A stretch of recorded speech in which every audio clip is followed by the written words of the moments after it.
This is Subhas Chandra Bose speaking to Indians in East Asia.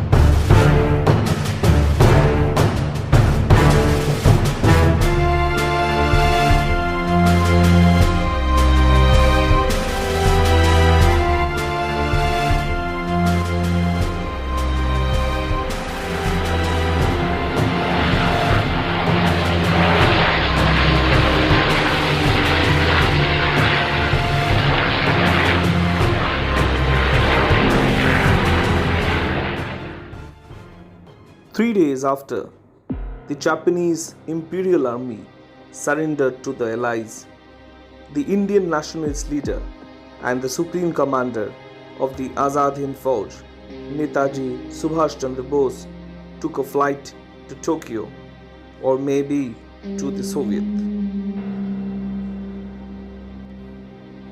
Subhas Chandra Bose, or Netaji, was worshipped by millions of Indians, and many people were prepared to give their lives for him. He confronted the colonial British powers on the battlefield, and his only aim was to throw the colonial masters out of India. But his flight never arrived at its destination, and the plane crashed near the Taipei airport in Taiwan, and Netaji died. Or so the official version goes.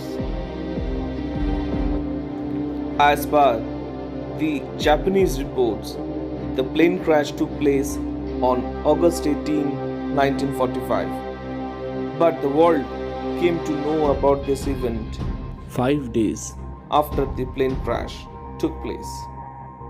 But in independent India, there were 3 commissions set up to investigate the death of Bose, because the Indians in general never believed that Bose had died in that plane crash. The first 2 commissions set up in independent India reported that the plane crash actually took place and Netaji died. But the last, the Mukherjee Commission, stated that the plane crash had never happened. We in India still do not know what has happened to Netaji after 18th of August 1945. But that particular day certainly brought an end to the armed struggle launched against the British Raj in India by Netaji's Azad Hind Fauj, or the Indian National Army. Later, in 1956, when the former British Prime Minister Lord Clement Attlee was on a 2-day visit in India, he stayed at the Governor House in Kolkata. The then Chief Justice of the Calcutta High Court, Justice B.B Chakraborty, who was also the acting governor for the state of West Bengal at that point of time, had some detailed discussions with the British Prime Minister on various issues. During their discussion, Justice P.B. Chakraborty asked Attlee that after the failure of the Quit India movement and in 1947, there were no such new compelling situations that would necessitate a hasty British departure. Why did they had to leave then? In his reply, Lord Clement Attlee cited several reasons, the principal among them being the erosion of loyalty to the British Crown among the Indian army men and the naval personnel as a result of the military activities of Netaji. This particular conversation was first published in the Institute of Historical Review by scholar historian Ranjan Borra. It is noteworthy that Lord Clement Attlee was the Prime Minister of Britain from July 1945 till October 1951, and during his tenure, the Indian Independence Act was passed in British Parliament. Now, we need to consider a few important points and a series of events which had happened during the Red Fort trials by the British government against the Indian National Army or the INA officials. During the proceedings of the trials, the media in India for the first time got the opportunity to cover the stories of the supreme sacrifice made by the INA men under the leadership of their supreme commander Netaji Subhas Chandra Bose in the battles of the Far East. And not only they were fighting against the British American allies, but also against the problems of no air cover, limited ammunitions, almost no food to eat, and no medical facilities. Now, for the first time, people in India came to know about the heroics of the INA and the contributions of the people of Indian origin living in various parts of the entire East Asia and their struggle to make their motherland free.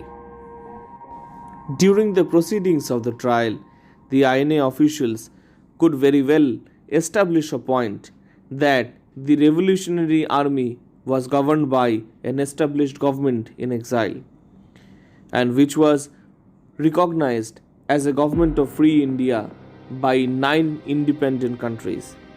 And being Indians, they have all the right to fight against the colonial power to make their motherland free. And no other pledge or oath is as greater as to fight for the freedom of your motherland. As the British authorities had literally arranged the plot of Red Fort trials to bulldoze the INA and treat them as traitors after the end of World War II, it resulted as a serious embarrassment to them. Anger erupted among the people of India, and demonstrations and processions started in the entire country in support of the INA men. Meanwhile, after the war, the authorities demobilized or decommissioned nearly 2.5 million Indian army men of the British Indian Army, and they were not entitled to get pensions even. These events created a huge anger and mistrust among the armed forces in India against their British masters, whom they have served for centuries as a loyal force. This resulted in a mutiny in the Royal Indian Navy. Around 20,000 sailors in 20 shore establishments had revolted, and they pulled down the Union Jack and hoisted the tricolour. They refused to obey their British officers and marched into the streets of Mumbai and Karachi with the portraits of Netaji and shouting his name and other INA slogans such as Jai Hind, Delhi Chalo. And then the agitation started in the Air Force or the Royal Indian Air Force. Finally, the mutiny was seen in the army units in Jabalpur, and this was the final blow to the colonial masters. Due to the heavy protests in all over the country and the revolts in the armed forces, the authorities had to release all the INA officers and other soldiers. This was enough for the colonial masters to understand that time has come to grant independence to India, as this has become very difficult to control the armed forces which were loyal to them till then, and they will not be able to handle an 1857 like revolt anymore. On 28 February 1947, the British Prime Minister Lord Clement Attlee announced that the British government would grant full self-governance to India by June 1948 at the latest.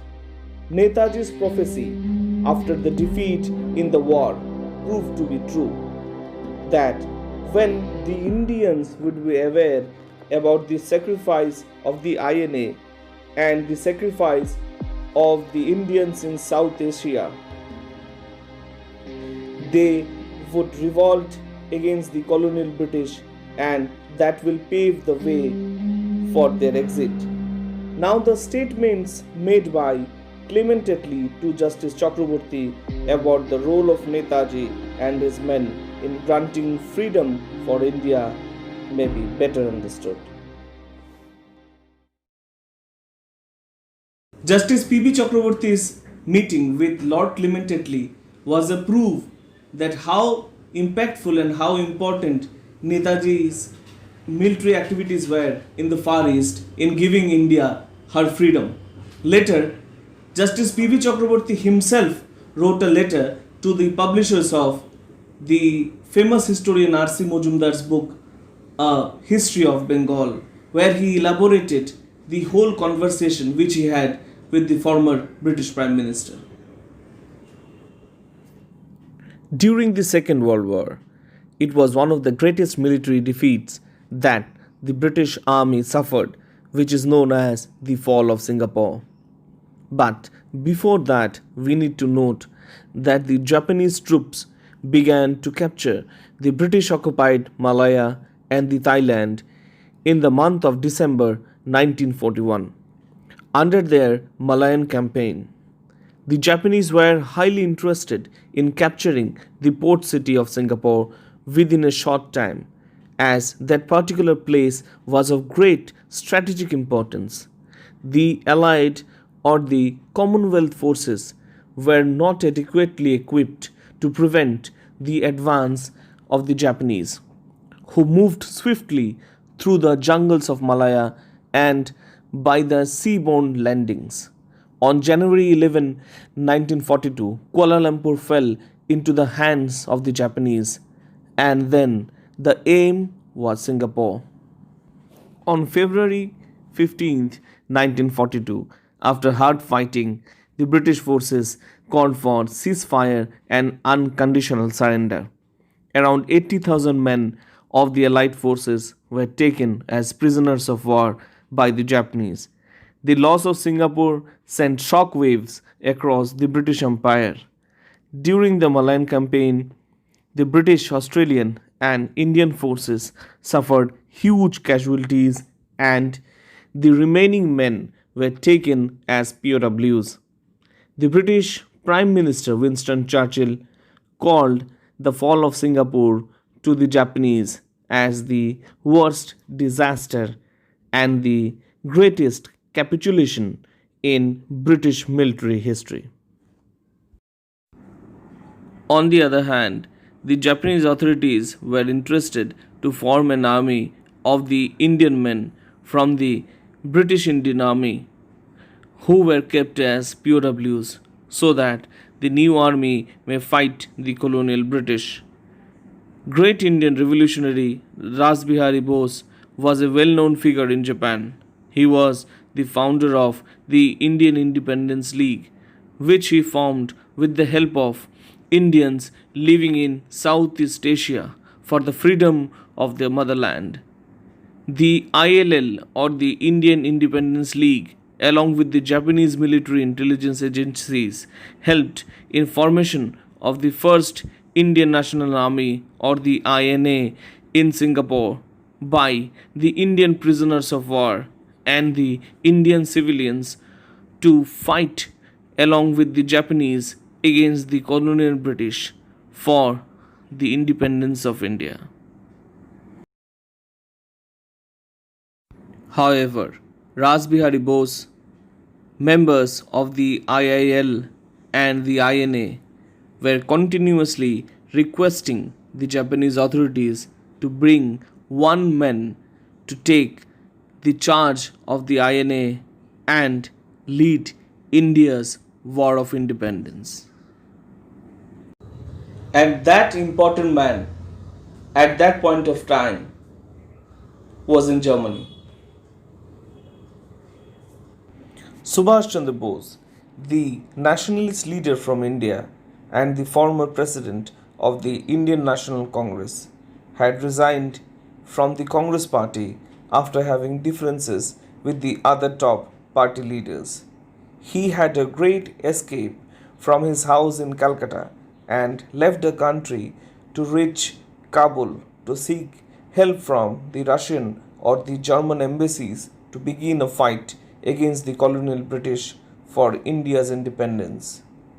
With the help of Italy, Bose could reach Germany, where, with the help of the Nazi government of Germany, he formed the Free India Center on November 1942. Then, Azad Hind Radio was formed by him, and finally, he established the Azad Hind Fauj, which consisted of the Indian POWs in Germany, and the aim was to march into India with the German help to fight the British Raj in India. After a long and dangerous submarine journey, Netaji reached Tokyo in the month of June 1943, and he received a grand welcome there. Japanese Prime Minister Hideki Tojo was greatly impressed by Bose, and he publicly announced his commitment to help Netaji to attain freedom for his motherland. On June 27, 1943, Netaji arrived in Singapore, and he was given a hero's welcome. By then, Subhash Chandra Bose had already become a hero for the entire Southeast Asia. Raj Bihari Bose gave him the charge of both the Indian Independence League and the INA. And then the historic day arrived, and Netaji Subhash Chandra Bose formed the Arzi Hukumate Azad Hind, or the Provisional Government of Free India, on 21st October 1943. This government received official recognitions from 9 independent countries along with Japan and Germany. On October 23, 1943, Netaji declared war on Britain and America at 5 minutes past midnight, and this was the beginning of the War of Independence by the INA. The INA received its first military success on February 4, 1944, in the Arakan Hills of Burma. The next destination of the INA and the Japanese forces was to reach India. The main problems they faced was not the enemy, but the monsoon rains which destroyed the roads, and it became impossible to send reinforcements, food and medicine. But the INA men fought bravely. The INA captured Moirang in Manipur, and for the first time the Indian tricolour fluttered on the Indian territory. And now the aim was to capture Imphal and the rail headquarters of Dimapur.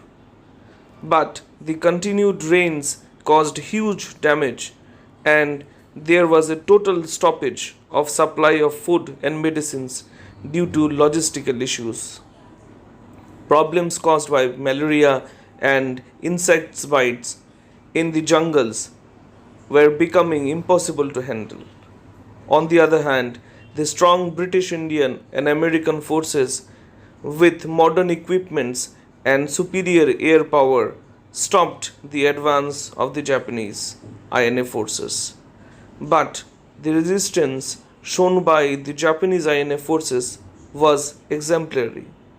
The INA held their positions for 3 months, though there was no food, no medicine, and they were dying one by one out of starvation, malaria, and other diseases, which allowed the Japanese to fight against the Allied forces.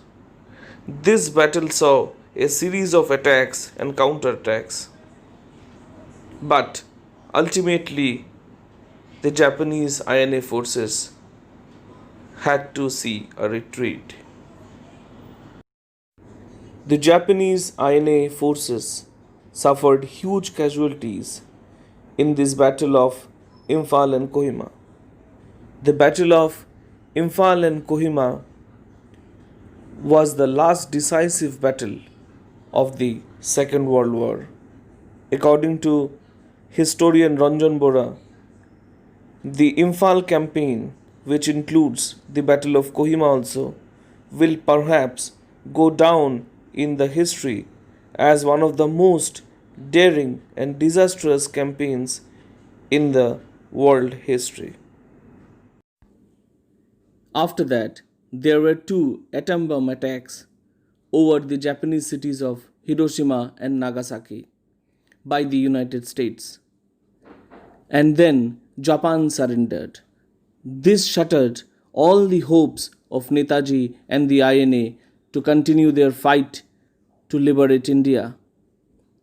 It is said that Netaji after that was planning to visit Tokyo to plan about the terms of surrender.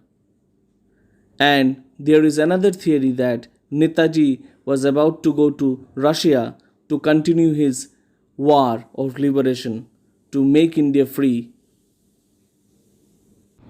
On December 14, 1973, Dr. M.C. Weidman, head of the Department of the South Asian Relations Research Department of the Humboldt University, Berlin, in a press meet in Kolkata, briefed the press.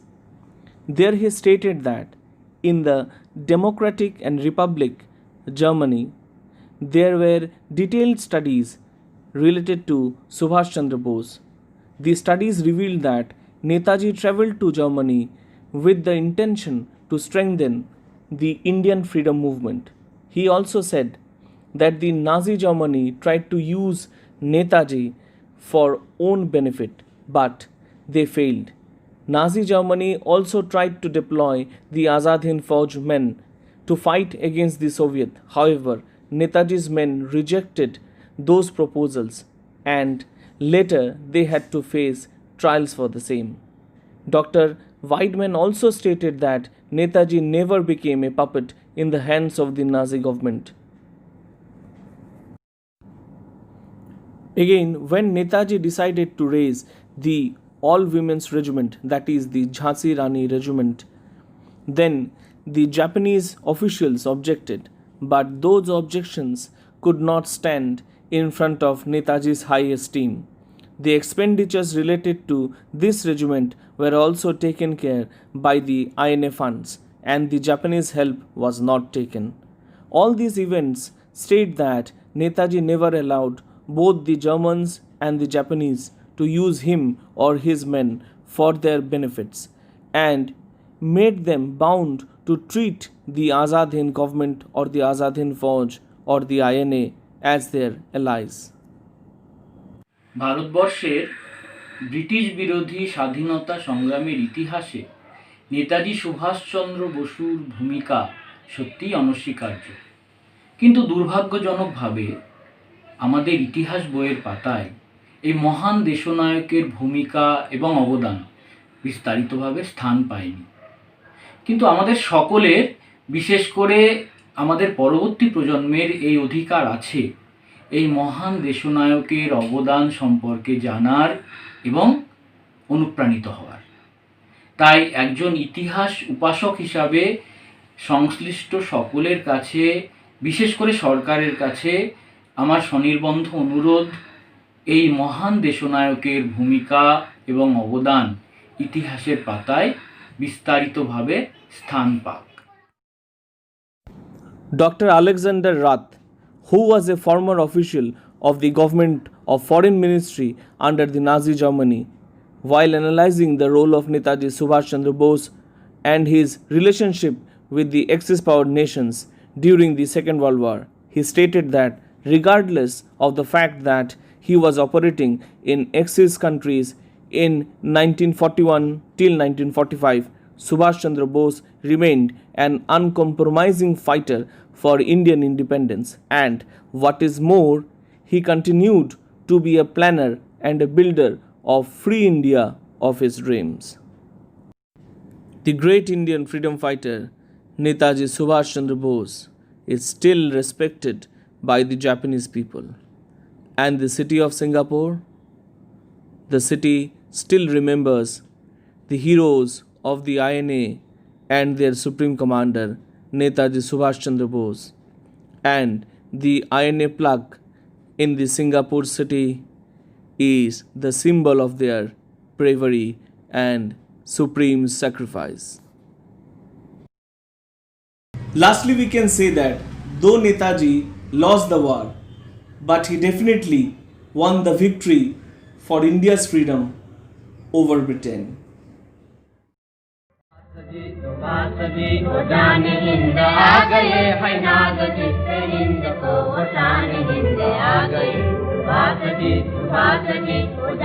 Hind आ गए हैं नाज़ जिसके हिंद को शान